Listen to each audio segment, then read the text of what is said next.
acuerdo, muchas gracias. Pues un gusto estar aquí. Buenos días a todas y todos, qué gusto verles.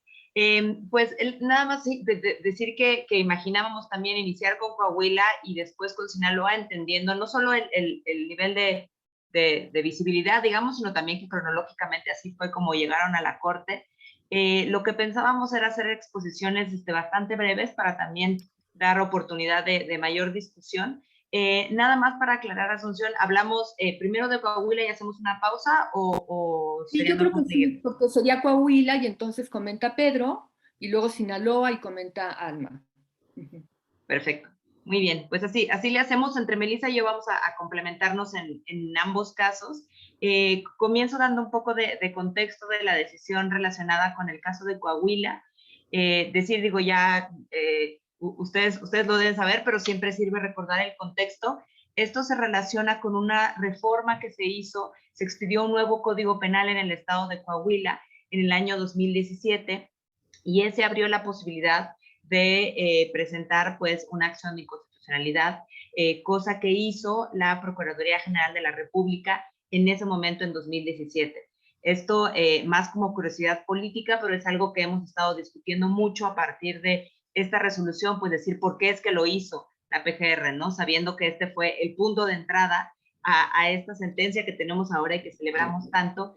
En realidad lo único que sabemos es que en ese momento pues no tenía titular la Procuraduría. Estaba alguien como encargado de despacho. Pensamos que quizás vieron la oportunidad, no es una situación que haya seguido gire de cerca en su momento. Simplemente, pues bueno, sabemos que esta persona encargada de despacho, que sabemos que era pues aliado de las causas, presentó esta de acción de inconstitucionalidad cuestionando varias porciones del Código Penal de Coahuila.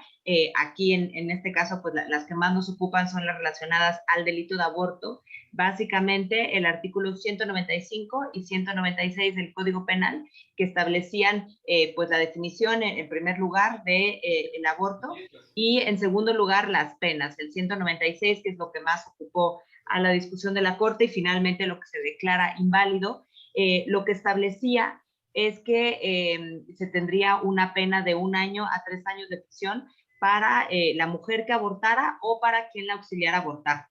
Que esta segunda parte quizás ha estado menos presente en la discusión y se entiende por qué, pero también es importantísima en el sentido de que sabemos que la criminalización del aborto afecta no solamente a quienes se procuran un aborto, sino también a quienes las auxilian, incluyendo pues acompañantes de aborto, ¿no? Colectivas, pero también personal de salud, parteras, en fin. Entonces, en este sentido, pues la sentencia habla de ambas, ¿no? De esta criminalización que abarca a todas estas personas involucradas con un aborto autoprocurado. El proyecto es, pues, como ya todos ustedes saben, del ministro Luis María Aguilar, y desde un principio sabíamos que era un proyecto pues bastante ambicioso y muy positivo en el sentido también de los argumentos que plasmaba y cómo vinculaba el tema de aborto directamente con el derecho a decidir, y a su vez con derechos constitucionalmente protegidos, lo cual vemos que es pues un paso adelante importantísimo por parte de la Suprema Corte. Ya después llegó como una sorpresa muy bienvenida que además tuviera un apoyo unánime por parte del Pleno de la Corte, pero ya sabíamos de entrada que era un proyecto que podría ser muy importante, representar un parteaguas, y pues era muy prometedor en cuanto a su contenido. Nada más para decir un poco de lo que implicaba el proyecto. Hablaba de habla de la autodeterminación reproductiva, que vincula con el derecho a decidir, y también lo vincula de manera importante con la libertad sexual.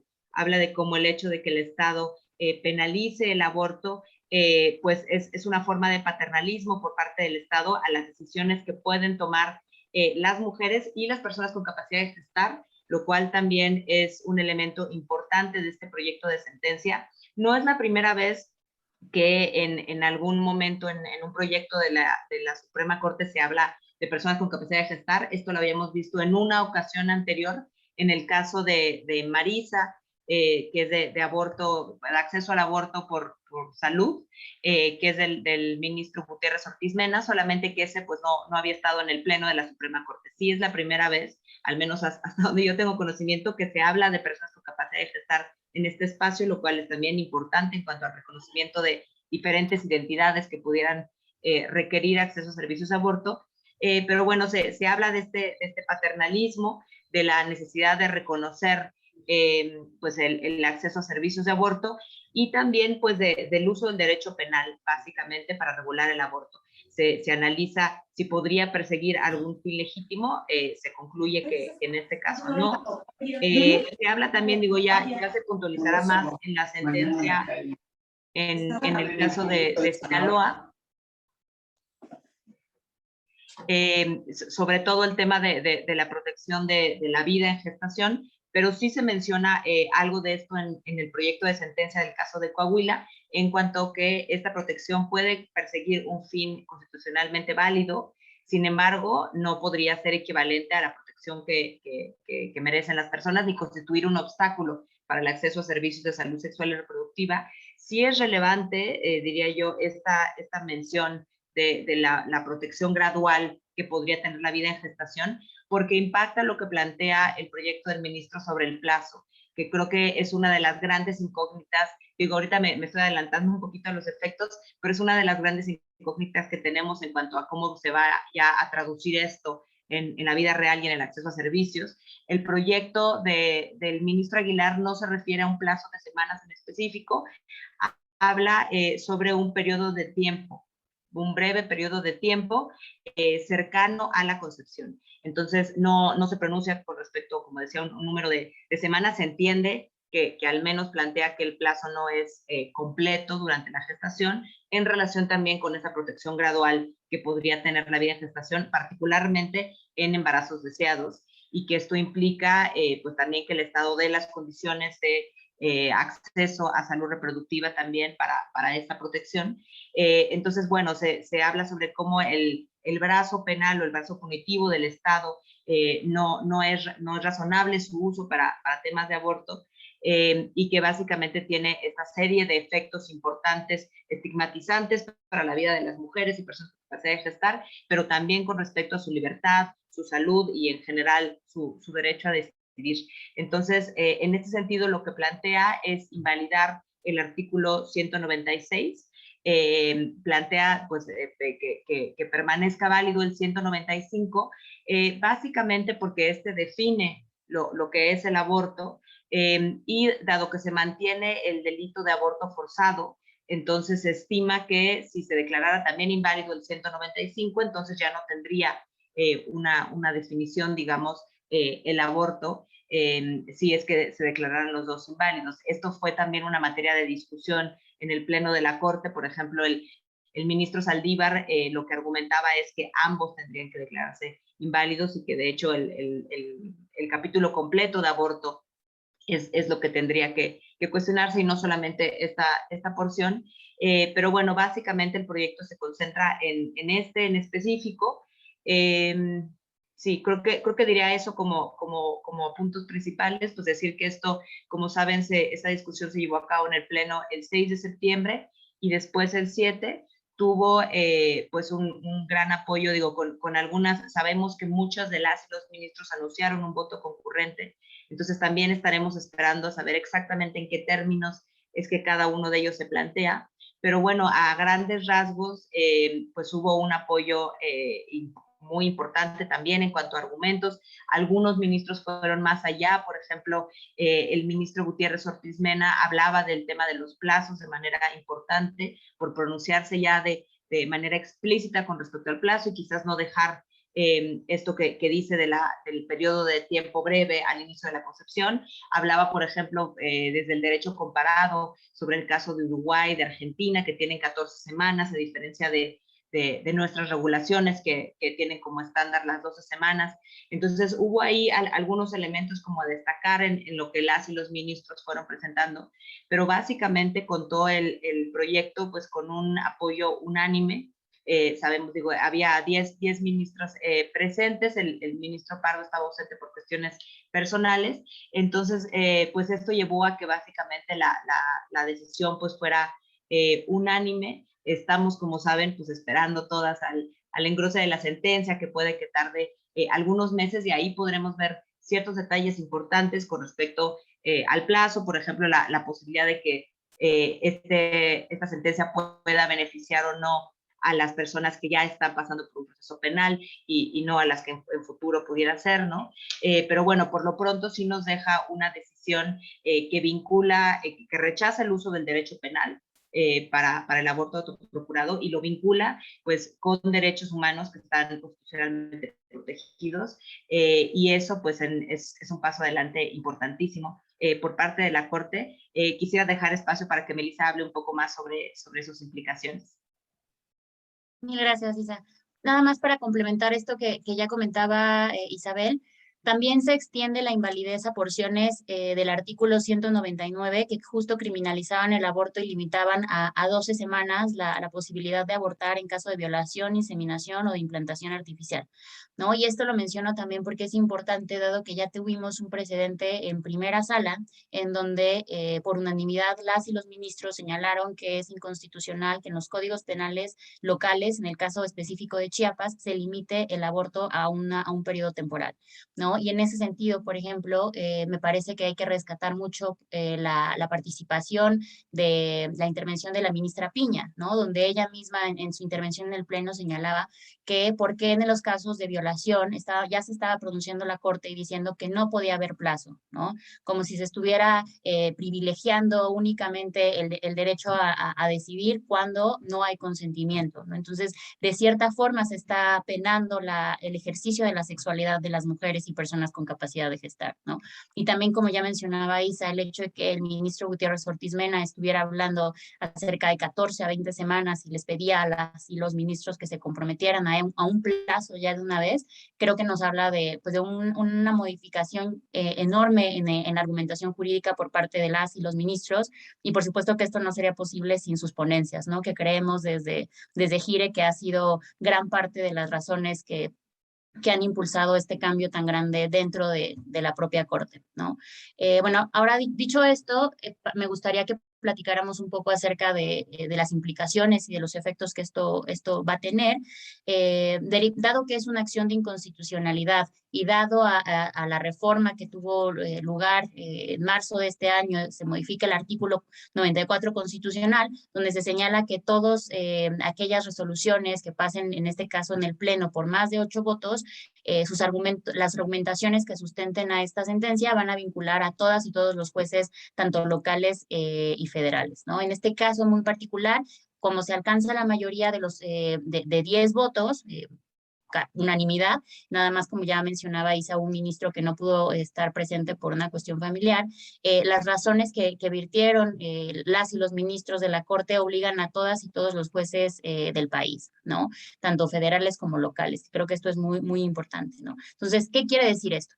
A partir de que se emita la sentencia, que tengamos el engrose, al resolverse casos futuros, deberán de considerar que son inconstitucionales estas normas penales de los estados que justo criminalizan el aborto de manera absoluta, ¿no?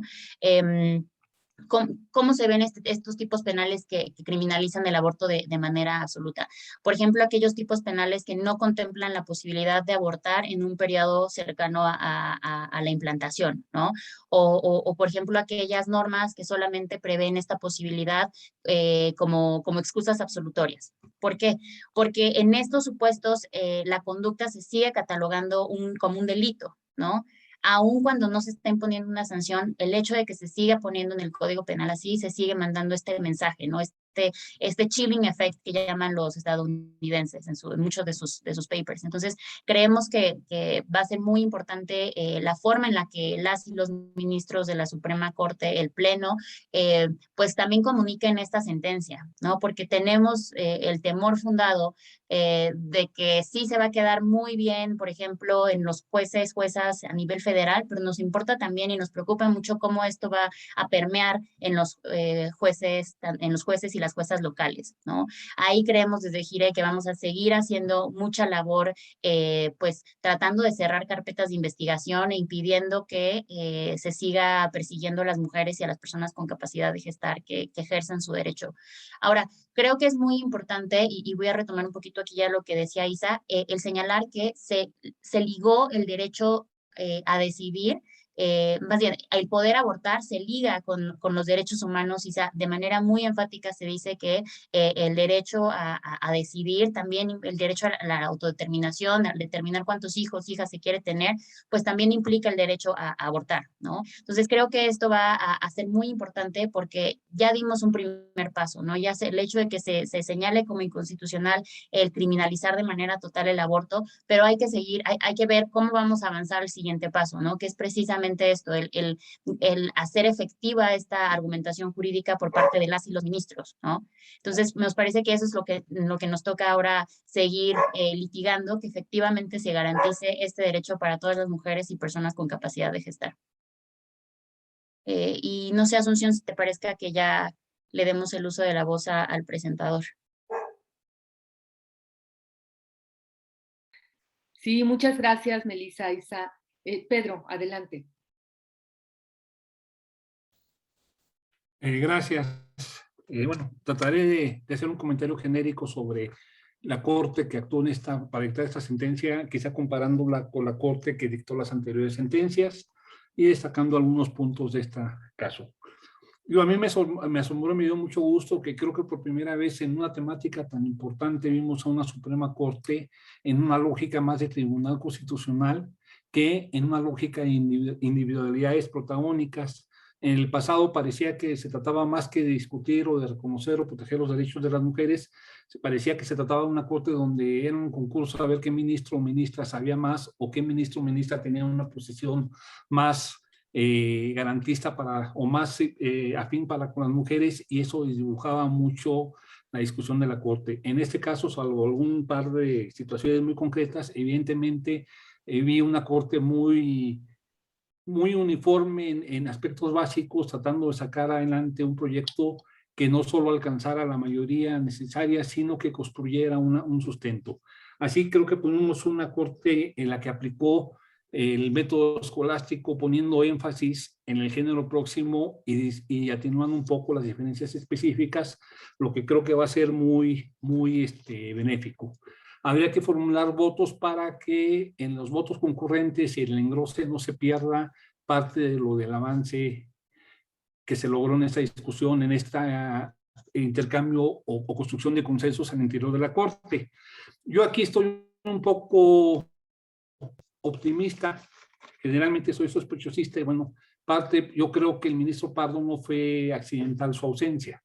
Creo, y es mi interpretación, que fue un consenso al interior de la Corte, donde para evitar que algún integrante se manifestara en contra o fuera discordante, creo que mejor ausentaron al ministro Pardo. Si es cierta mi hipótesis, creo que eso nos podría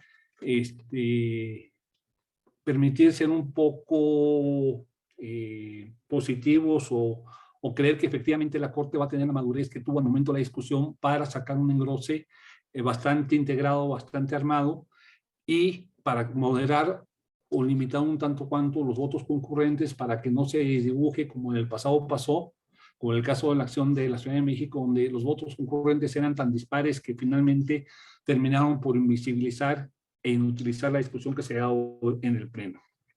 Entonces creo que las condiciones o la manera en que la Corte ha venido discutiendo esos temas, el propio orden en que se discutió, después el caso de Sinaloa, la cuestión de conciencia, creo que me permite ser optimista de que por primera vez se cuenta con un consenso al interior de la Corte para tomar una posición evidentemente garantista y claramente a favor de los derechos de las mujeres. Por otro lado, hay que recordar que los efectos de la decisión de la Corte, bueno, son anular el Código de Coahuila por cuanto hace a las partes que se declararon inconstitucionales, y se forma jurisprudencia que es obligatoria únicamente para jueces locales y federales. A mí no me preocuparía tanto, generalmente los jueces están acostumbrados ya en automático cuando se invoca una jurisprudencia de la Corte, del Pleno, en aplicarla. Aquí no hay que perder de vista que esta sentencia, por trascendente que sea, no tiene el efecto por sí mismo de anular todos los códigos penales del resto del país, que serían ahora, si no mal recuerdo, 27 todavía con o 26 con una posición penalizadora, que eventualmente puede implicar que algunas mujeres sigan enfrentando problemas de criminalización o de amenazas y demás. Pero creo que este es un trabajo para el cual existe tiempo y que se puede hacer más de manera más sistemática. A mí lo que me preocuparía, donde creo que hay que poner énfasis, porque eso implica, hay un grado mayor de dificultad en garantizar la prestación de servicios de interrupción del embarazo para las mujeres, la inmensa mayoría de mujeres que viven en los estados donde todavía el aborto sigue siendo considerado un delito y donde habrá dificultades de entrada para que accedan. Esto quizás se pueda lograr a través de incidir en una legislación a nivel federal. Digo que no, quizás no sea la mejor alternativa, pero quizás sea la más segura de garantizar una normativa en la Ley General de Salud parecida a la que existió en su momento en la Ciudad de México, tendiente a garantizar la prestación uniforme de servicios de salud.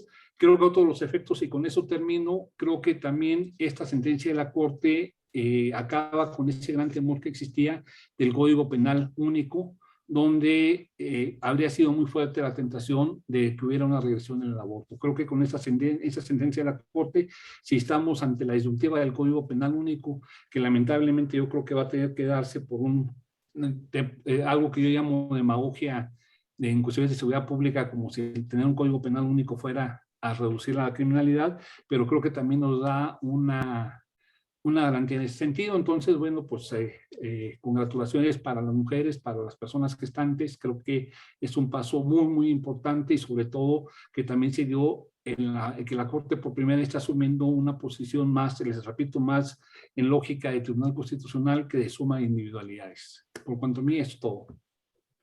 Muchas gracias, Pedro. Bueno, vamos a dejar los comentarios generales al final, después de ver el caso Sinaloa. Entonces pasaríamos a ver el caso Sinaloa, que creo que presenta Melissa y quizá complemente Isabel.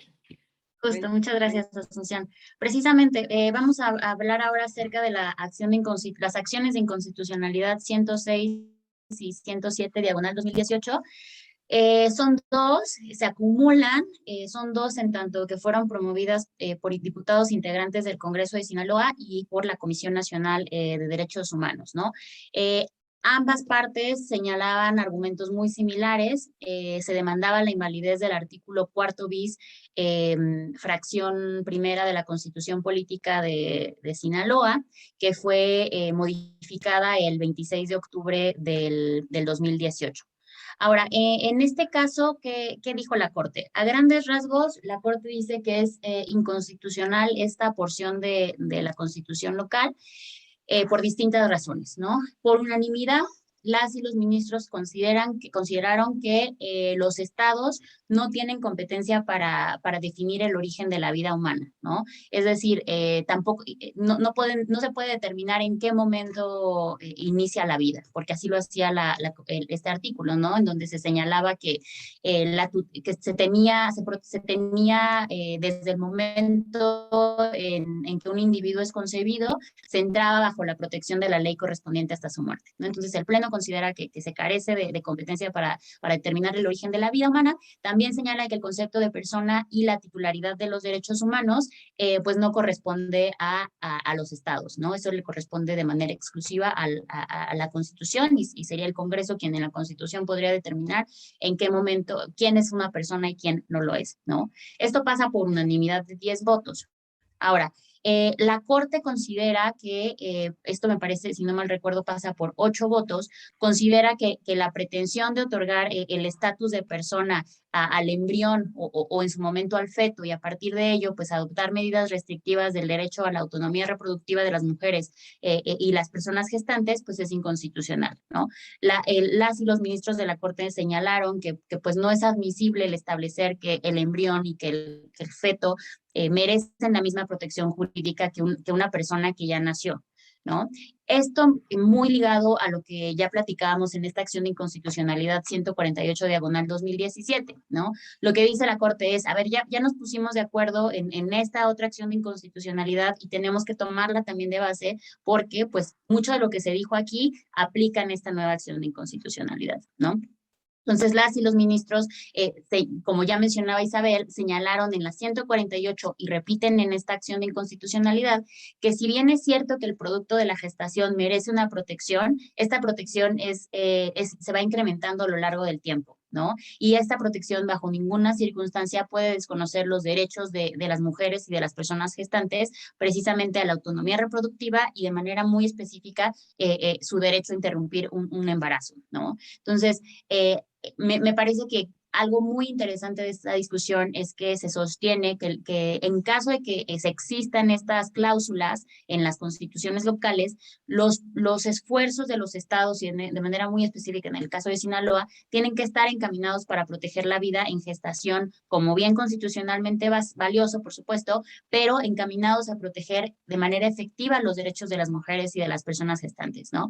Y ponen en el proyecto como un ejemplo que si quieren proteger la vida como de la vida en gestación como un bien constitucionalmente valioso, lo hagan ocupándose en la continuidad de embarazos deseados, ¿no? Asegurándose justo asegurando precisamente la atención prenatal a las personas que están bajo su jurisdicción, garantizando que las mujeres puedan tener partos saludables, que se pongan a atender, por ejemplo, los temas de mortalidad materna, y aquí yo me atrevería a decir, por ejemplo, temas de violencia obstétrica, ¿no? Si efectivamente ese es su deseo, pues pueden hacerlo protegiendo los derechos de una persona y de una persona gestante o de una mujer, ¿no? Entonces, me parece que aquí la Corte retoma muchos de los argumentos que nosotras desde GIRE hemos estado analizando y poniendo sobre la mesa desde ya hace muchos años, y aquí la Corte lo que dice es, nosotros nos estamos dando cuenta que tú estás utilizando precisamente esta cláusula en la Constitución local para restringir derechos, y eso no lo puedes hacer, ¿no? Entonces, pues bueno, creemos que es una sentencia que esperamos también su publicación, su engrose, pero parece ser también una gran sentencia, una sentencia que pues va a marcar un antes y un después, y bueno, le cedo el uso de la voz a Isa para lo que se me haya escapado. Sí, muchas gracias, Melissa. Pues sí, creo que un poco, o sea, ahondando en lo que ya describía Melissa, o sea, creemos que además esta sentencia viene a complementar lo dicho en el proyecto de sentencia del caso de Coahuila y más tarde en la objeción de conciencia, que sé que ya será materia de una discusión aparte, pero sí creo que de cierta forma la Corte se ocupa primero por el tema de la criminalización con la concepción del aborto como un delito y después pues voltea a ver estas otras restricciones que pueden ya existir en la práctica, digamos, para el acceso a servicios de aborto. En este caso, el tema de la supuesta protección a la vida desde la concepción, que como saben ha sido una estrategia que desde los grupos conservadores y los partidos políticos conservadores pues se ha promovido o se promovió de manera muy activa a partir de la despenalización del aborto en la Ciudad de México. Entonces, esta ha sido una pues, estrategia coordinada que tenía justamente la intención de resultar obstructiva para el acceso a los servicios que ya estaban reconocidos en la legislación, pero también para futuras reformas que pudieran despenalizar el aborto en otros estados, etcétera, y la Corte reconoce esa intención, ¿no? Si bien ya existían decisiones anteriores que dejaban claro cómo, a pesar de que tuvieran esta intención política, en realidad no podían servir a eso, ¿no? Y en ese sentido, ya la Corte había dejado claro que no podían ser un obstáculo para el acceso a servicios de aborto.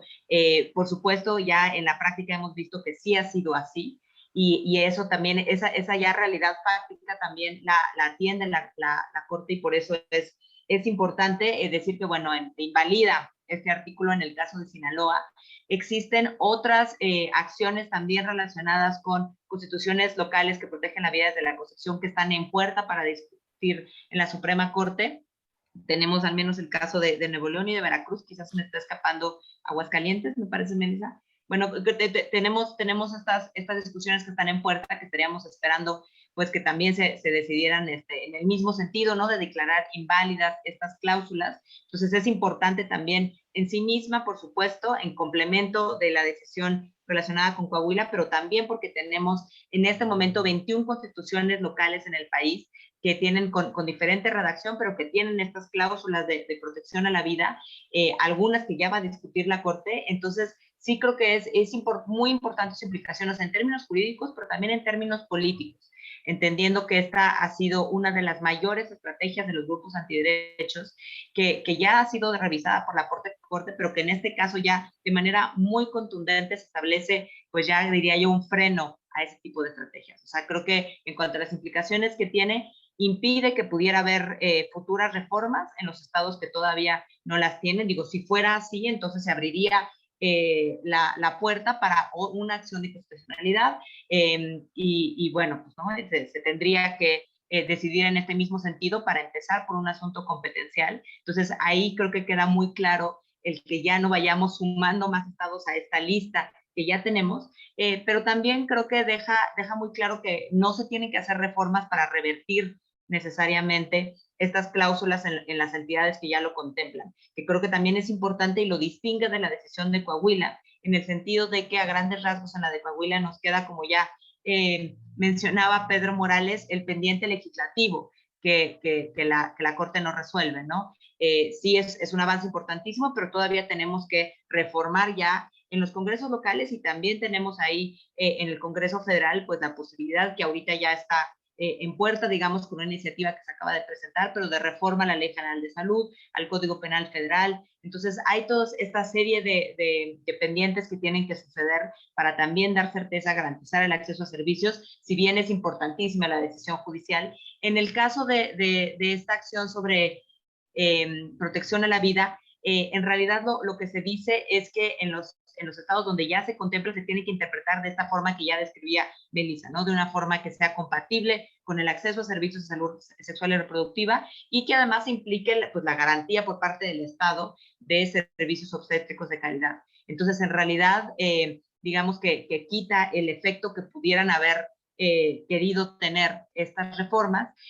Lo que hemos visto, nada más adelantándome un poquito a nuestra experiencia a partir de las sentencias, es que al menos en el caso de Oaxaca, apenas la semana pasada, sí se optó por buscar derogar esta reforma a partir de la sentencia de la Corte y ya se aprobó pues pues sí, el eliminar este artículo que protegía la vida desde la concepción. Vemos que puede haber varias entidades en las cuales se tenga la misma intención. Desde GIR lo vemos con cierta preocupación, no porque esté mal que lo revierta, ¿no? Y creo que puede también ayudar a dar cierta certeza, especialmente en algunos estados en donde sí todavía existía al menos cierta confusión sobre las obligaciones por parte del personal médico o por parte de las posibilidades de realmente despenalizar el aborto, sé que existían, ¿no? Entonces creo que puede quizás eliminar ya por completo esta confusión, que no existan. Sin embargo, sí nos preocupa el mensaje que pueda lanzar en el sentido de que es necesario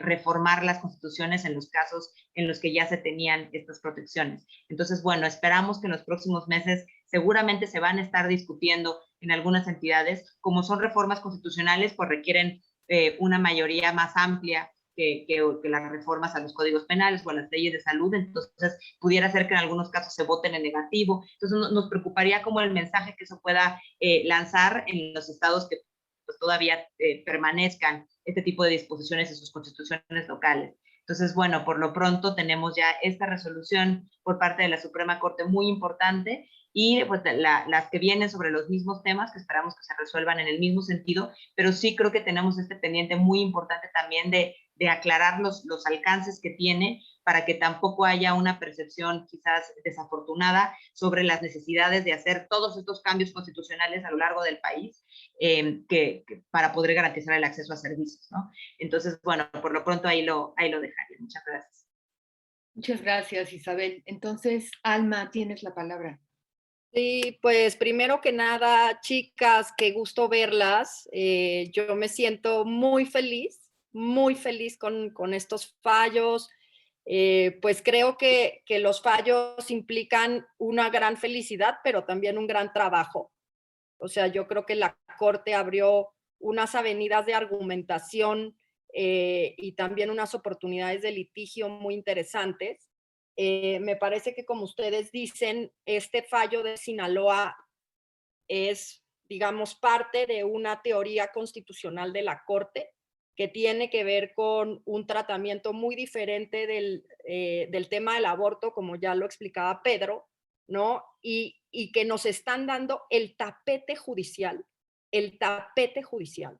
para garantizar la prestación de servicios de aborto legal en el país.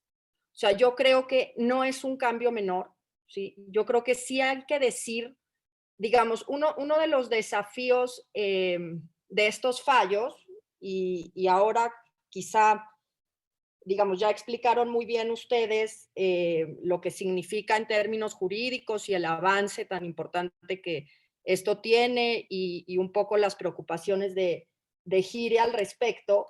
Pero yo quisiera preguntarles cómo ustedes están pensando, o que lo pensemos entre todas, todos, traducir los fallos a un lenguaje coloquial. ¿Sí? Porque lo que nos pasa a los abogados y a los abogados es que nos detenemos en un lenguaje muy legalista que a veces se entiende poco, ¿sí? Entonces, si el aborto no es un delito, ¿qué es? Sí, en el discurso público, ¿qué vamos a decir? Porque si se declararon inconstitucionales las leyes de protección a la vida, ¿eso qué significa en peras y manzanas? Yo creo que pues, el aborto en este momento es un derecho constitucional, porque la Corte así lo está construyendo en la primera sentencia de Coahuila y le da el refuerzo en la sentencia de Sinaloa, al decir que no se puede equiparar la vida prenatal con la persona humana, ¿no? Que no es posible hacer esta equiparación, y eso me parece una cosa muy importante argumentativa de la sentencia de Sinaloa. Ahora, ¿dónde creo que está, digamos, el patinaje artístico de la Corte en estos fallos? ¿Sí? Y donde me parece que tenemos que ser mucho más cuidadosas y estratégicas.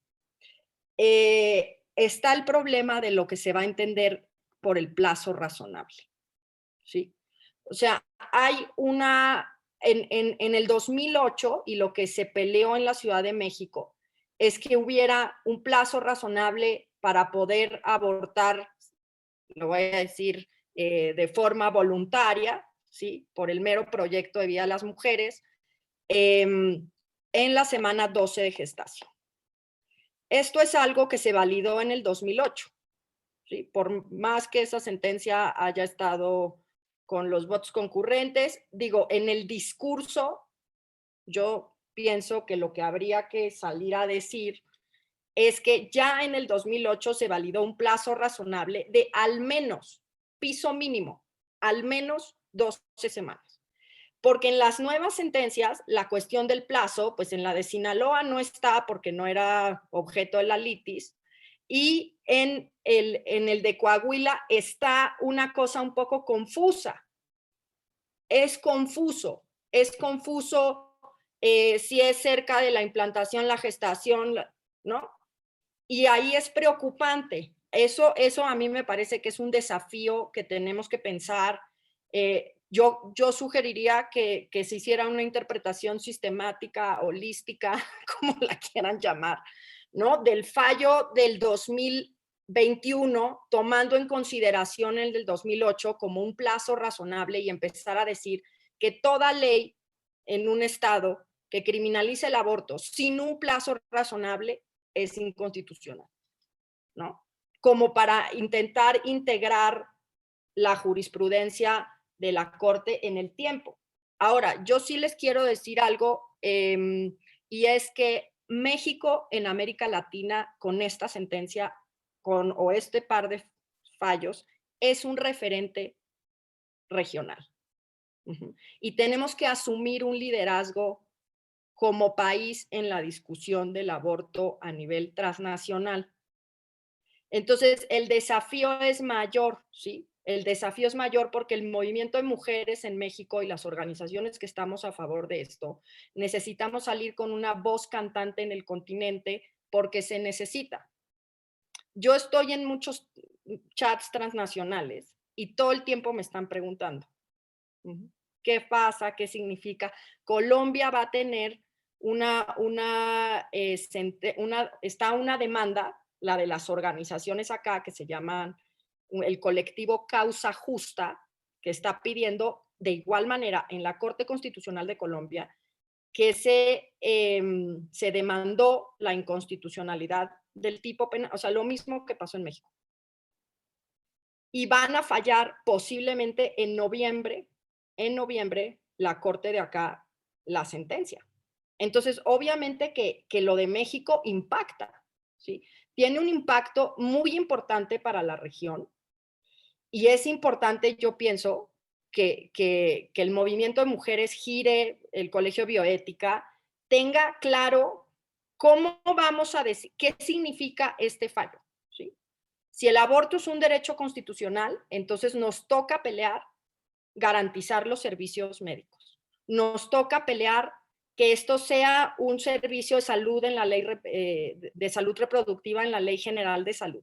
Nos toca pelearlo vía amparo, vía omisión legislativa si no lo regulan. O sea, nos tenemos que poner mucho la pila porque yo personalmente creo que no nos podemos quedar ante un fallo así de esta naturaleza que la misma Corte está reconociendo en un comunicado que sacó en inglés como un landmark decision, ¿sí? Como más protector que Roe versus Wade, es lo que dicen los ministros propios, ¿no?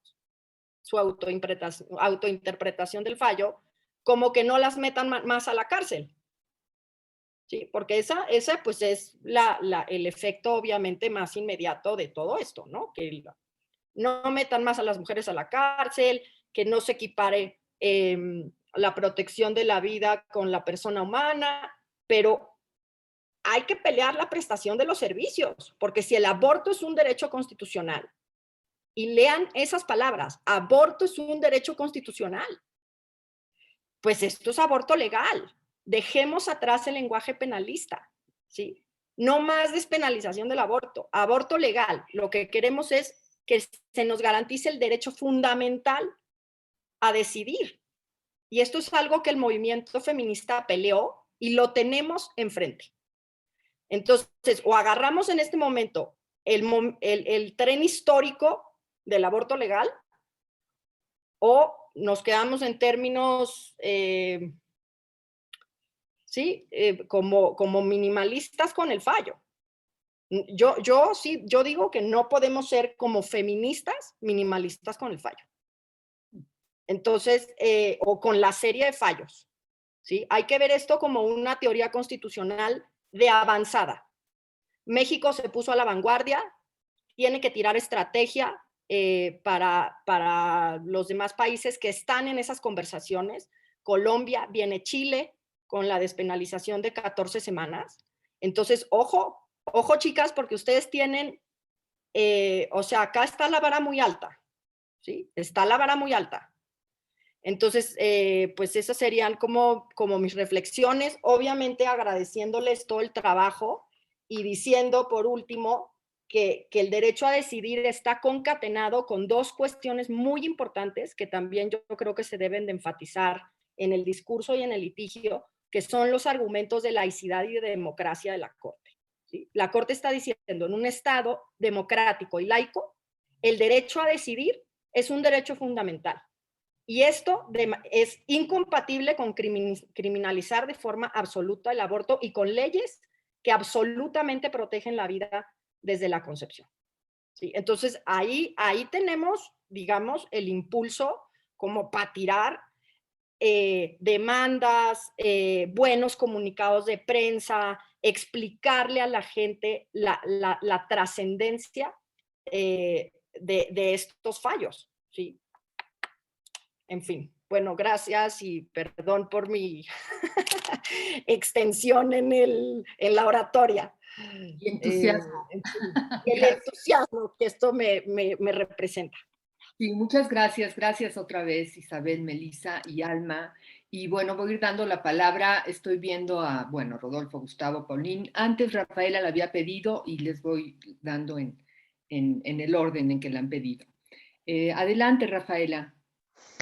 Bueno, felicidades, chicas. Creo que transpare la pasión y el entusiasmo de muchos años de trabajo atrás. Yo tengo una pregunta muy técnica, más técnica, y un comentario que es un poco más amplio. La pregunta es, ¿cómo aplican estas sentencias, sobre todo la de Coahuila, a los otros tipos penales que se han utilizado para criminalizar a las mujeres? Es decir, el homicidio agravado en grado de parentesco, etcétera. partiendo de la definición del artículo que no se derogó, de que el aborto es la interrupción del embarazo en cualquier momento de la gestación. Esta es una pregunta técnica. Bueno, sabemos que la mayoría de las mujeres que están en la cárcel están por este tipo de delito, no por aborto, o por lo menos es lo que pensamos. Y el comentario tiene que ver con qué sigue de eso, de estas sentencias. Cómo yo incluso eliminaría el término de aborto legal, ya es aborto y punto. No hablamos de anticoncepción legal, no hablamos de otros servicios reproductivos de salud sexual y reproductiva como legales. Creo que ya deberíamos decir que ya punto, es aborto, son servicios de aborto. Con mucha, poniendo mucha atención que en lo que nos falta ahorita, que sería la reglamentación de los servicios de aborto, seamos muy cuidadosos en no poner hiperregulaciones que ya no aplicarían. Y lo comento porque en los mismos servicios de salud de la Ciudad de México, que fueron modelos hace 15 años ya casi, hay una serie de barreras y de reglamentaciones que son, por ejemplo, ¿quién puede llevar a cabo un procedimiento de aborto? ¿Cómo se tiene que llevar a cabo? ¿Qué estudios se tienen que hacer? Por ejemplo, la obligatoriedad del ultrasonido, dónde, en qué estructuras sanitarias, de acuerdo a la norma de procedimientos quirúrgicos menores, etc. Creo que de aquí en adelante tenemos que eliminar estas barreras en el sentido mismo de lo que dice la Corte, que se despenaliza, digamos, el aborto inducido en las mujeres y en quien las acompañas. Es decir, también un aborto autoinducido es un aborto perfectamente legítimo, legal, y el Estado debería solo garantizar la seguridad de la atención cuando fuera necesaria. Y aquí yo propondría, mi propuesta sería, pues, asumiendo lineamientos técnicos que ya están y que son muy de avanzada a nivel federal. Gracias. Gracias, Rafaela. ¿Alguien quisiera comentar, Melissa, Isabel, al respecto? Si quieres, Isa, yo comento sobre esto que preguntaba Rafaela sobre homicidio en razón de parentesco. Nosotras justo ha sido una de las discusiones que hemos tenido de manera interna y también la hemos externado, por ejemplo, con la Defensoría del Consejo, la Defensoría Pública, y platicábamos que creemos que sí se pueden utilizar las argumentaciones que se vertieron por parte de las y los ministros en la sentencia de Coahuila, ¿no? Si es algo que se podría hacer, tendría que verse caso por caso para determinar cómo podría aplicar esto, pero de nuevo, las y los ministros hilaron el derecho a la autonomía reproductiva con el derecho al aborto, ¿no? Entonces, creemos que sí se podría, no de una forma tan inmediata como es en el caso de aborto, pero consideramos que sí es posible atendiendo al caso concreto, ¿no? Gracias. Bueno, vamos a ir dando otras palabras a Gustavo. Gustavo, ¿estás? Sí. Sí, muchas gracias. Y gracias por las presentaciones excelentes. Yo creo que vamos a ver una gran resistencia por parte de los gobiernos de los estados, de los congresos, y creo que se pueden prever en varios sentidos.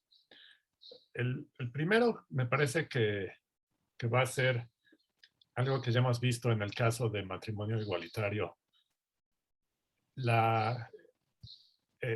Que varios estados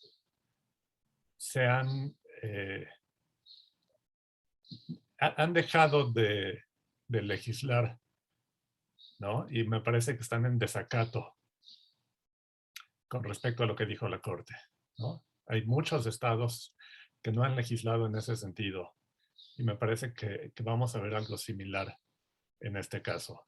Entonces, uno es ¿qué puede hacer la Corte o cómo se puede ejercer presión sobre esos congresos? Luego pienso que la cuestión de los plazos va a ser complicada también. Porque yo lo que vi en las deliberaciones de la Corte era una reticencia por parte de los ministros a establecer plazos claros, ¿no? Lo que dijo el ministro Aguilar era que se permitiera en un plazo lo más cercano al momento del inicio del embarazo. Pero yo me preguntaba cuando escuchaba eso, si no iba a pasar algo como lo que pasa en Texas, ¿no? Que se modifica el plazo permitido a 6 semanas, ¿no? Con lo cual la despenalización no sirvió para nada, porque si lo modificas a 6 semanas es un momento en el que muchas mujeres ni siquiera saben que están embarazadas, ¿no? Entonces no sirve de mucho. Y luego mi tercera preocupación iba en el mismo sentido de lo que dijo Rafaela, de que muchos estados me parece que van a empezar a criminalizar bajo otras figuras, ¿no? Como filicidio o homicidio en razón de parentesco, en agravio a un producto en gestación o algo así, ¿no? Y entonces, ¿cuál va a ser la estrategia frente a estos nuevos, a estas formas de penalización? Es eso. Gracias, Gustavo. Bueno, pues una serie de preocupaciones que comparten. No sé si quieran comentar o al respecto. Algo se respondió con la preocupación de Rafaela. ¿Quieren comentar más o quieren que avancemos? Pues si quieren solamente así muy brevemente, porque también es algo que mencionaba Alma, o sea, decir que desde Gires sí vemos que si bien se quedó, si abierto este asunto del plazo, sin duda existen argumentación muy sólida para decir que este sea mínimo de 12 semanas. O sea, sí decidimos que ese estándar ya está absolutamente establecido. Por supuesto que puede haber la intención de tratar de interpretarlo de manera más restrictiva, pero creemos que no habría lugar para eso en un sentido jurídico. Entonces sí decir que ahí lo que buscaríamos es de hecho tener así como un piso mínimo en las 12 semanas. Incluso el lenguaje ambiguo que se plantea con respecto al plazo nos puede llevar a hablar todavía de un plazo mayor del de 12 semanas. Pero bueno, sí es algo que sin duda tenemos en el radar, que podría ser una intención, pero no creemos que existirían elementos para ello, nada más decir eso. Y Alma complementa que entiende que hay un amparo en la Corte que establece que plazos muy restrictivos o breves son inconstitucionales. Sí, se citan en el proyecto de Sinaloa. Sí, perdón, nada más para complementar esto que ya mencionaba Melissa también al inicio. Tenemos un caso que es un caso acompañado por Gire, también resuelto por la Corte en los últimos meses, es sobre aborto por violación, pero justamente habla sobre el plazo que existe en el Código Penal del Estado de Chiapas para acceder, que es un plazo de 90 días al aborto por violación, y ahí también se habla sobre cómo esto pues es restrictivo, ¿no? Es específicamente sobre aborto por violación, pero en fin, nos da también argumentación sólida para poder empujar los plazos pues cada vez más. Bien, gracias. Bueno, pues pasamos, Rodolfo. Y sobre el asunto, perdón, nada más, esto del desacato, si los congresos deciden no hacer nada, ¿hay modo de presionar o la Corte puede hacer algo? Isa, si me permites contestarle, Gustavo. Yo ahí nada más quisiera ser muy enfática que la Corte tiene la facultad de obligar a los demás estados a legislar o a modificar sus códigos penales o sus constituciones, ¿no? En estos casos muy particulares, únicamente estamos hablando de Coahuila y Sinaloa, sin embargo, sí manda un mensaje como muy contundente a los demás congresos, ¿no? Ahora, desde Gires sí estamos ya empezando a planear distintas estrategias legales para, por ejemplo, que se obligue a los estados a derogar los tipos penales de aborto en los códigos penales locales, ¿no? Pero bueno, esto ya es una estrategia, por supuesto, a las mujeres que nos están buscando para que se les haga efectivo su derecho a abortar y a la autonomía reproductiva, también las estamos acompañando a través de amparos de manera individual, y además de esto, GIRE está empezando a promover amparos a través de esta figura de interés legítimo, de Gire como una organización no gubernamental que se ha dedicado desde hace más de 29 años a la defensa de los derechos reproductivos, ¿no? Entonces, esta es la forma que desde Gire y desde otras organizaciones de la sociedad civil estamos empujando y obligando de cierta forma a los estados a que se pronuncien y que acaten la decisión de la Corte, pero sí me parece que es importante mencionar esto, ¿no? La Corte manda un mensaje simbólico a los demás estados, pero a sus congresos, pero de manera muy específica esto vincula de manera exclusiva al Poder Judicial, ¿no? A las y los jueces. Gracias. Gracias. Y hay un comentario también de Rafaela que pueden ver. Rodolfo.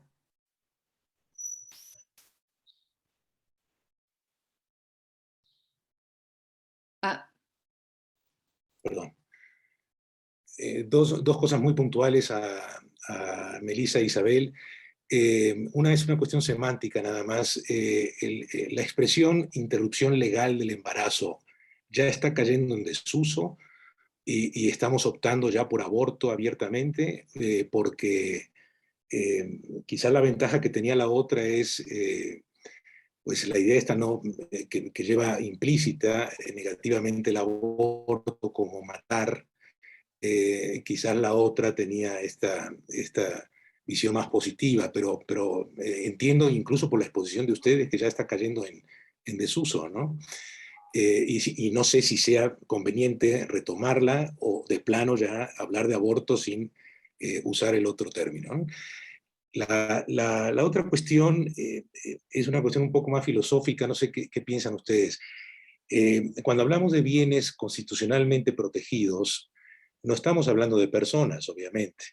Desde el punto de vista jurídico, un bien constitucionalmente protegido puede ser una obra de arte, digamos, ¿no? Para ponernos de acuerdo.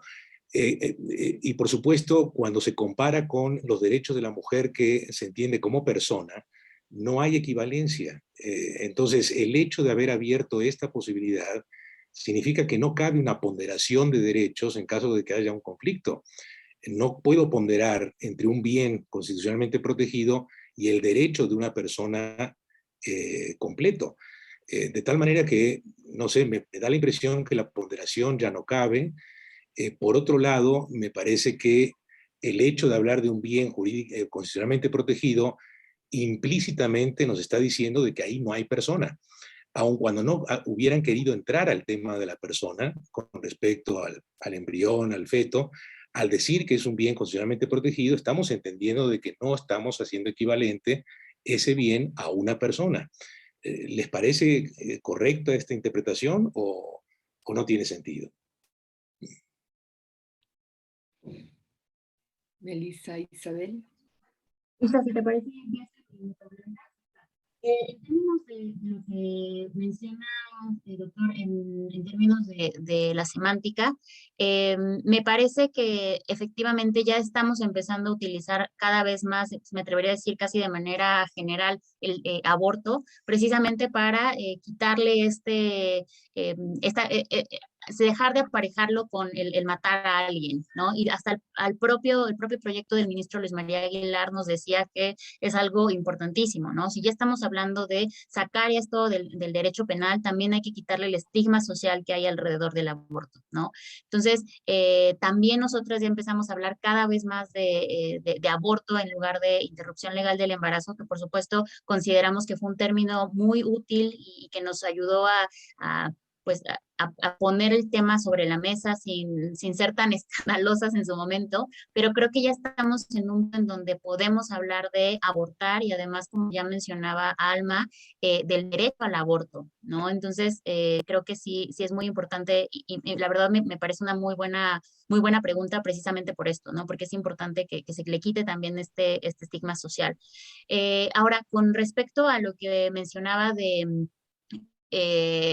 la posibilidad de la ponderación o no cuando se habla de un bien constitucionalmente valioso frente a los derechos de una persona ya nacida, precisamente consideramos que es una de las cosas tan importantes de la sentencia tanto de Coahuila como de Sinaloa, ¿no? Porque nos dice, mientras estemos previo a este breve plazo, que todavía no sabemos cuántas semanas va a ser, pues no podríamos estar ante una situación de ponderación, ¿no? Precisamente por esto que usted menciona. Entonces, pues sí va a ser muy importante también el ver cuántas semanas podemos ir negociando con los estados locales, ¿no? Perdón, pero en el discurso conservador se contempla siempre el problema de la ponderación como si fueran equivalentes los derechos. Yo creo que deconstruir esta idea me parece importantísima, porque introducir ya la idea de bien constitucionalmente protegido rompe con la idea de la ponderación. Entonces, quitamos un argumento a la visión conservadora, ¿no? De acuerdo, entiendo. Pauline. Muchas gracias. No, nada más, Rodolfo, me parece muy interesante lo que dices, ¿no? Porque cuando hablamos de ponderación en la teoría constitucional, la idea siempre es que no se puede hacer como a priori, establecer como un derecho por encima del otro. Y cuando hay en ahora mismo, ya creo que sí dejaron claro que pues el derecho de las mujeres a decidir, pues sí tiene un peso pues mucho más fuerte que el de este bien constitucionalmente protegido. Tal vez habría que hablar más bien de límites, no lo sé. Pero bueno, muchísimas gracias por la exposición, muy interesante, y felicidades a Jire por todo lo que han conseguido. Yo nada más quería ahondar un poco, bueno, complementar con una idea igual que no se mencionó, pero que me pareció muy interesante en el caso mexicano, es que no sé, los jueces y las juezas no se fueron por el derecho a la salud reproductiva, que normalmente suele ser como un argumento que se ha utilizado mucho y especialmente a nivel internacional. Y más bien nos fuimos por el lado del derecho a la autonomía, por el derecho del libre desarrollo de la personalidad. Y aquí creo que es bien importante, porque ya las mujeres no se entienden simplemente como un objeto de protección, sino ya con sujeta de derechos. Entonces creo que aquí hubo un cambio de paradigma bien interesante, y que sí hay que insistir mucho sobre esto de reconocimiento de que las mujeres somos personas con pues capacidad de decidir sobre nuestras vidas. También lo que decía Alma un poco sobre laicidad, que también me pareció muy importante, bueno, porque me dedico a estos temas, entonces desde luego pues me dio muchísimo gusto que apareciera este principio de laicidad en la sentencia, que realmente se le da operatividad jurídica a este principio de laicidad, entonces que es más que este principio histórico de separación entre el Estado y las iglesias, sino que ahí vemos que pues es un principio constitucional que puede tener consecuencias. Y esto, pues, por ejemplo, en materia de eutanasia, podría ser también muy, muy importante esta idea de laicidad. Y sí, efectivamente, Alma, aparecen los 3 proyectos y me pareció que era como muy, muy importante ese aspecto. Sobre lo de la legalización, sí me preguntaba si todavía cabe hablar de este viejo discurso de despenalización versus legalización. Creo que también lo superamos con lo que decía Alma sobre un nuevo derecho constitucionalmente protegido, porque es lo que aparece en las sentencias, y creo que va mucho más allá de despenalización. Entonces eso es bien importante, y que finalmente tenemos que reglamentar este derecho constitucional para que sí tenga como un aterrizaje práctico, y que se haga pues realmente una realidad jurídica para las mujeres. Y es por eso que yo no sé si quitaría esta idea de interrupción legal del embarazo, porque por ejemplo, ¿qué pasa después si una mujer aborta a las semanas 16? Ahí sí sigue siendo un aborto, me parece, ¿no? Desde el punto de vista jurídico. Entonces no sé bien cómo podríamos pues trabajar esta narrativa.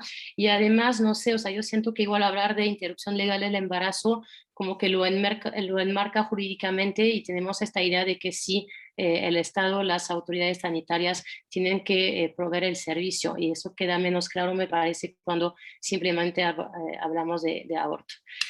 Pero desde luego sí muy importante como ya ponernos a pensar pues en una narrativa contundente y eficaz a nivel concreto, digamos.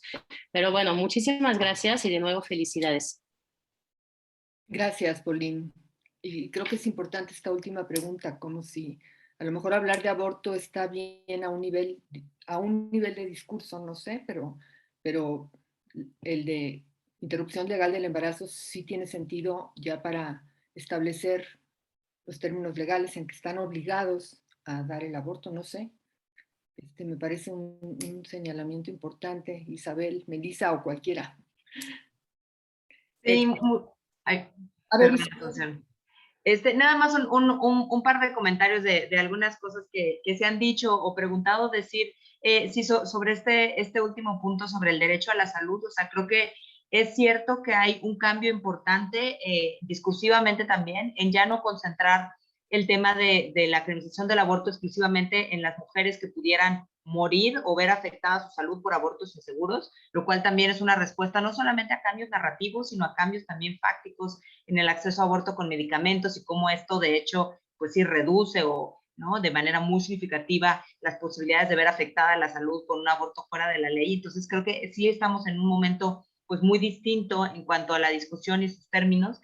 Sí creo que, o sea, sin embargo, tampoco es que está ausente la referencia al derecho a la salud, y creo que una parte que a mí me parece importante también del proyecto de la sentencia es que no habla solamente de salud en el sentido de las posibles afectaciones de abortos inseguros, sino de la salud mental y emocional en relación justamente con el proyecto de vida. Entonces, más allá de verlo como esferas separadas, creo que los vincula en el sentido de que esta postura paternalista por parte del Estado que impediría tomar la decisión con respecto a un aborto impacta directamente en la salud emocional, aunado al estigma social vinculado al aborto que también tiene ese efecto. Entonces, también decir que esa parte creo que es bastante valiosa en cuanto a la argumentación y distinta a lo que habíamos visto anteriormente. Nada más que quería también comentar rápidamente con respecto a las fronteras que tal vez ahora nos permite empujar la argumentación de esta sentencia y todo el tema legislativo que está pendiente. Decir que si bien algunas entidades por supuesto que estaremos atentas a ciertas resistencias que seguramente va a haber y que podría haber una criminalización por otros delitos, etcétera. Sí vemos que hay enormes posibilidades en muchas entidades de que haya reformas legislativas en el corto plazo. Vemos al menos 8 entidades en donde esto podría ser así y varias más donde en el mediano plazo podría ser. Y vemos que esta discusión de la Corte nos abre la posibilidad de pensar en reformas legislativas que vayan mucho más allá de las que hemos visto con la Ciudad de México y más recientemente en Oaxaca, Hidalgo, Veracruz, que es este sistema de plazos que tenemos actualmente hasta las 12 semanas. Creemos que actualmente hay condiciones para empujar a reformas que deroguen el tipo penal, al menos de aborto consentido, para ya no hablar de plazos en términos penales y que permanezca el sistema de causales a partir de las 12 semanas como lo tenemos actualmente, sino poder hablar ya enteramente de dejar de regular el aborto en términos penales, quizás el aborto forzado solamente, y que cualquier tipo de regulación que pudiera existir con respecto al acceso a servicios de aborto fuera sanitario, sí atendiendo esa preocupación que ya mencionaba Rafaela de tampoco hiperregular el aspecto sanitario, pues para no establecer barreras, pero sí creemos que existen condiciones para empezar a pensar mucho más allá del modelo de la Ciudad de México. Y decir que al menos la semana pasada había una iniciativa en el caso del Congreso de Sinaloa, finalmente se sacó de la orden del día, entonces todavía está pendiente, pero era la primera iniciativa que hemos visto en la historia del país en la cual ya no se hablaba del modelo de las 12 semanas, sino de derogar enteramente el delito de aborto del Código. Y pues posiblemente hacer después una reforma a su ley local de salud. Habrá que ver si esto es necesario o con la reforma a la ley general de salud o con lineamientos técnicos es suficiente. Pero bueno, decir que creo que también nos sitúa legislativamente en un momento distinto, más allá de la judicialización que podamos hacer ya de casos en específico en los que no se implemente la sentencia o de acceso en general a servicios de aborto voluntario en este periodo de las 12 semanas. Sí creo que políticamente nos pone también con posibilidades a que no imaginábamos hace tan solo unos años. Muchas gracias, Isabel.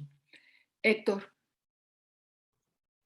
Yo retomo un poco lo que preguntaba o planteaba Pauline, la misma alma y que hemos estado hablando todos. Yo sí creo que hay que hablar de aborto. A mí el ILE me parece un eufemismo, porque yo en alguna ocasión yo decía, bueno, en Nuevo León también tenemos una interrupción legal del embarazo, pero se requiere que la mujer sea violada. Y en esa hipótesis es una interrupción legal del embarazo. Como también nunca estuve de acuerdo con el concepto de despenalización del aborto, porque los códigos penales siguen contemplando, sigue existiendo ese delito. Entonces yo creo que un poco lo que decía Alma, lo que se ha dicho aquí, sí, hay que hablar de aborto y hay que hablar ahora de cómo este aborto, estos proyectos, estas sentencias de la Corte abren la posibilidad para que las mujeres puedan abortar de manera oportuna, en términos salubres, etcétera, ¿no? Y una de las preguntas que hacía, creo que Rodolfo, ¿qué va a pasar de aquí en adelante? Pues va a haber que estar peleando, esto no es en automático. Va a haber que tomar esas jurisprudencias en su momento y utilizarlas en el litigio. Es la única forma que yo veo que esto pueda seguir avanzando, y eso implica un camino relativamente largo. Hasta aquí mi comentario. Gracias, Héctor. ¿Alguien más quisiera comentar algo? Tenemos unos minutitos. O cerrar con alguna conclusión. Sí, Melissa. No, nada más como para compartirles que desde Gire hemos estado, pues iniciamos desde antes de que se hicieran las discusiones con una como tipo cruzada de tratar de traducir del abogañol al español las discusiones de la Corte, porque pues sí, la verdad es que es más que necesario. Y justo desde el área de litigio y el área de comunicación, lo que hemos estado haciendo han sido Facebook Lives, Instagram Lives, hacer hilos en Twitter, entonces igual cualquier cosa que quisieran también rebotar, pudiera meterse a nuestras redes, y cualquier crítica, comentario, feedback es más que bienvenido, porque precisamente creemos que lo que sigue es traducir las implicaciones de las decisiones de la Corte para las personas que no estudiaron derecho o que no están familiarizadas con el argot legal, ¿no? Que son la mayoría de las personas, ¿no? Entonces, dada la complejidad de los argumentos que en muchas ocasiones se tienen en el pleno de la Suprema Corte, pues sí nos pareció fundamental el iniciar esto, ¿no? Y además es algo que ya ahora con la dirección de Rebe Ramos y la subdirección de Isabel se está institucionalizando mucho, ¿no?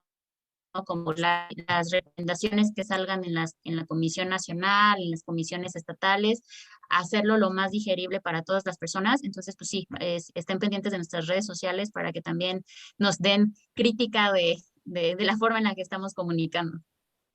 Gracias, Melissa.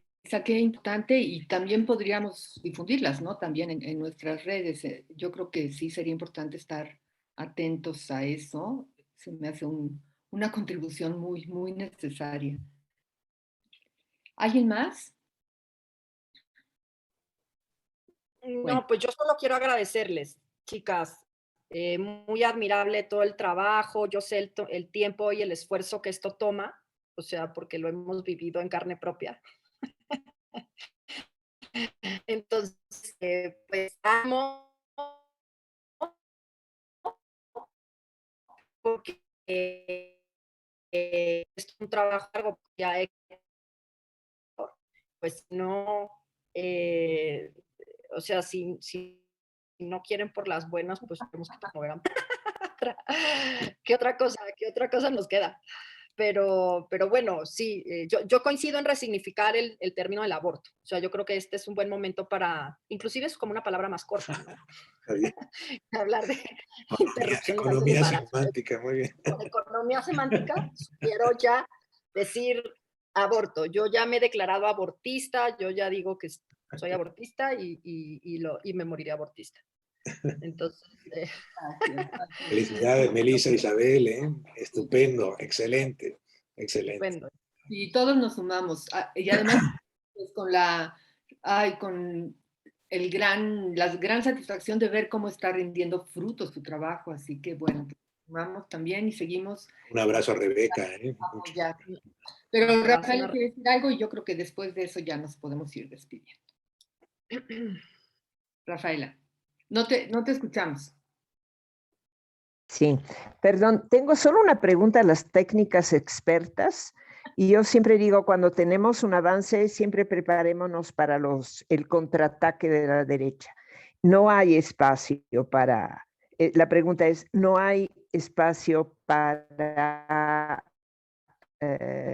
regresiones más allá de los retos de la aplicación legislativa en cada entidad federativa? Este piso constitucional no tiene regreso, es cierto. Es pregunta. Es pregunta. Es una afirmación, pero es una pregunta para Isabel, para Melissa, para Alma, para Rodolfo, para todos. No, a ver, para Pedro. Más, yo el espíritu que interpreté en la Corte es que quieren ir más allá de las 12 semanas. Ese es el espíritu que interpreté. Más bien, dejan abierto sobre ese piso mínimo, ¿no? Y lanzan, a ver si los ministros se lanzan, a ver, ojalá sea así. Pero mi interpretación fue muy positiva, no negativa, más bien positiva. Mi pregunta es, no hay vuelta atrás, no hay mecanismos que la derecha, la ultraderecha pueda implementar para que haya regresión de este piso mínimo y para arriba, como bien dices. A ver, Rafaela, los conservadores siempre se superan a sí mismos. Así es. No, o sea, yo no sé, no estamos por ver qué se les ocurre. O sea, no, yo diría que no, o sea... a ver, Alma, ¿qué hubiéramos esperado del presidente de la República después de una decisión de la Corte? No que se mantuviera en silencio, sino apoyemos. Claro, no que dijera yo voy a acatar el fallo. Bueno, ya dijo al menos que va a acatar el fallo, o sea, una cosa absurda, ¿no? Porque pues es una visión conservadora totalmente. Conservadora totalmente, pero lo que sí, o sea, un conservador inteligente estaría intentando hacer leyes restrictivas como las de Texas, ¿no? O sea, yo creo que la mayor reticencia va a estar en la implementación de los servicios de salud, porque esto es un cambio de mentalidad cultural. Sí, claro. O sea, nos tenemos que esperar a que objeten. O sea, la cuestión de la objeción de conciencia, como sí se quedó ese vacío legislativo y vamos a tener que otra vez esperar que el Congreso Federal se ponga la pila y lo haga bien, cuestión que quién sabe cuándo va a ocurrir. Ahí sí, pues está en contra de lo que el mismo ministro Saldívar decía, pues el cheque en blanco. O sea, ahorita hay un cheque en blanco de objeción de conciencia, por más que esté el criterio, ¿sí? Por más que esté el criterio. Entonces, hay unos desafíos enormes en la implementación. En lo que avanzamos es en la argumentación, ¿sí? En eso se avanzó. Se avanzó en una argumentación, en una teoría que nos sirve para decir que queramos en una demanda, para ir a decirles a los legisladores que se pongan la pila y legislen, y a la Secretaría que haga alineamientos básicos. Pero en lo demás... Ya los hizo. La mejor práctica siempre es una buena teoría. Total. Entonces hemos dado un buen avance, es un buen avance. Total, nos tenemos que sentir así. Yo canto México a la vanguardia. Eso es lo que le estoy diciendo a todo el continente. México a la vanguardia. Y nos tenemos que creer que esto no es un regalo envenenado. Es un aborto patriótico. Porque es un acto de lucidez judicial. Entonces tenemos que aprovechar el acto de lucidez judicial, porque si no, los conservadores nos van a ganar el discurso, se van a poner a hacer quién sabe cuánta cosa, y es ahorita o quién sabe, ¿no? O sea, yo no he podido dormir desde que esto salió. O sea, estoy otra vez en el activismo y pongo mis servicios a la causa pro bono. ¿Sí? O sea, porque soy abortista, nací abortista, me reclutaron a los 22 años y yo ya no me voy a bajar de este tren. Entonces, pues, no sé, o sea, tenemos que seguir para adelante. Aquí dicen, para atrás ni para coger impulso. Entonces, Isabel. Afición. Sí, gracias. No, solamente reiterar un poco lo mismo, pero para fin de cerrar también, sí, decir, siempre estaremos atentas de lo que se les pueda ocurrir a los grupos antiderechos, porque sin duda están muy movilizados. Apenas ayer tuvieron una movilización en la Ciudad de México, ¿no? Entonces, sí, estamos muy emocionadas con lo que viene, muy satisfechas con estas resoluciones y también confiando en que, pues sí, tienen la solidez y no existe en este momento un mecanismo jurídico que pudieran, o al menos que nosotros podamos imaginar en este momento, que pudieran promover los grupos conservadores. Pero sí, sin duda, pues decir que ahí los retos que vemos están sí en el tema de la implementación. Por lo pronto ya veremos si hay algo que tal vez ahorita no estamos viendo y que puedan llegar a impulsar. Y decir que en el tema de objeción de conciencia, que yo no sé que será discusión en otra materia, pues ya existe al menos una iniciativa presentada apenas la semana pasada para regular esto en la Ley General de Salud. Entonces, por supuesto que esto no será automático y existe ahorita ese hueco que es importante cumplir para dar certeza y poder entonces tener herramientas para implementar el tema del acceso a los servicios, pero bueno, pues a ver que eso se está pues encaminando ahorita pues para dar el respaldo no solamente ya a la discusión que se tuvo en la Suprema Corte, que fue histórica, importantísima y nos sitúa a la vanguardia, sino también que eso se traslade ya a la vida real del acceso a servicios para las mujeres. Entonces, pues bueno, en esas andamos. Gracias, Isabel. Luis, yo creo que con eso cerraremos. Luis.